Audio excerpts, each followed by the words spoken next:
In the early days of corporate bond investing, often corporations would not keep their commitments to bondholders, and in response to this, Congress passed the Trust Indenture Act of 1939.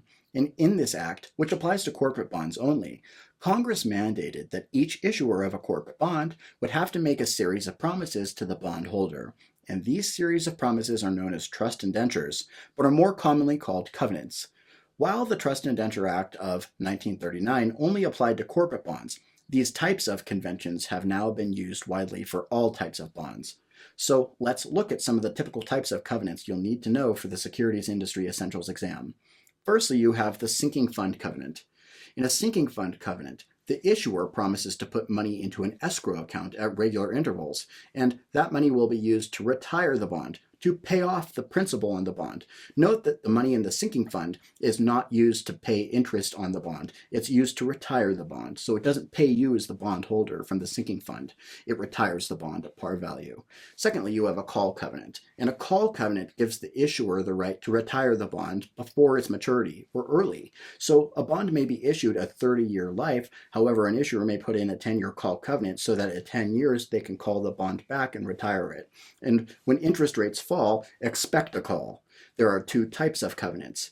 There is two types, an in-whole call and a partial call. And note that both of these types are always going to be specified in the covenants of bonds with call covenants. An in-whole call means that the issuer can call the entire issue all at once. Typically, when the issue is called all at once, all you get back is par value, $1,000.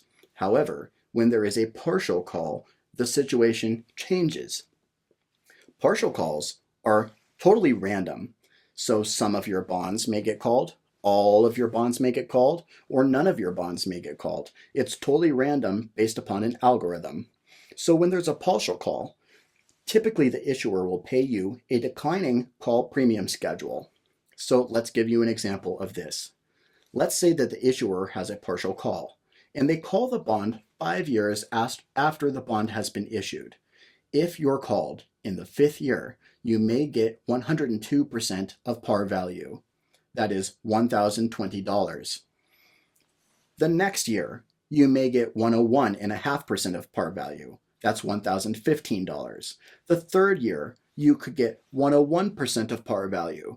That's $1,010. And note that for every year you hold the bond during that call period, if you are called, the premium drops so that at some point all you will get back is par value.